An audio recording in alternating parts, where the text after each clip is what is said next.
കേരളത്തിലെ ഏക ഗോത്രവർഗ പഞ്ചായത്തായ ഇടമലക്കുടിയിലെ റേഷൻ ക്രമക്കേടിൽ നടപടി. വീഴ്ച വരുത്തിയ 2 ഉദ്യോഗസ്ഥരെയാണ് സസ്പെൻഡ് ചെയ്തത്. വിജിലൻസ് നൽകിയ റിപ്പോർട്ടിന്റെ അടിസ്ഥാനത്തിലാണ് വകുപ്പുതല നടപടി.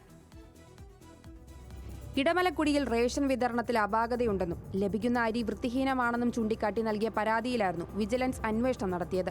അന്വേഷണത്തിൽ 65 ടൺ അരി ഉൾപ്പെടെയുള്ള ഭക്ഷ്യവസ്തുക്കൾ കാണാനില്ലെന്നും കണ്ടെത്തിയിരുന്നു. റേഷൻ കടകളിൽ പരിശോധന നടത്തുന്നതിൽ വീഴ്ച വരുത്തിയ Devikulam taluk supply officer Sanjay Nath, rationing inspector Jayakumar എന്നിവരെ സസ്പെൻഡ് ചെയ്തുള്ള നടപടിയാണ് ഉണ്ടായത്.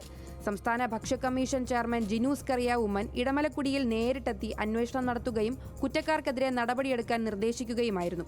ദേവികുളം കേന്ദ്രമായി പ്രവർത്തിക്കുന്ന ഗിരിജൻ സർവീസ് സഹകരണ സൊസൈറ്റിയാണ് ഇടമലക്കുടിയിൽ റേഷൻ വിതരണം നടത്തുന്നത്.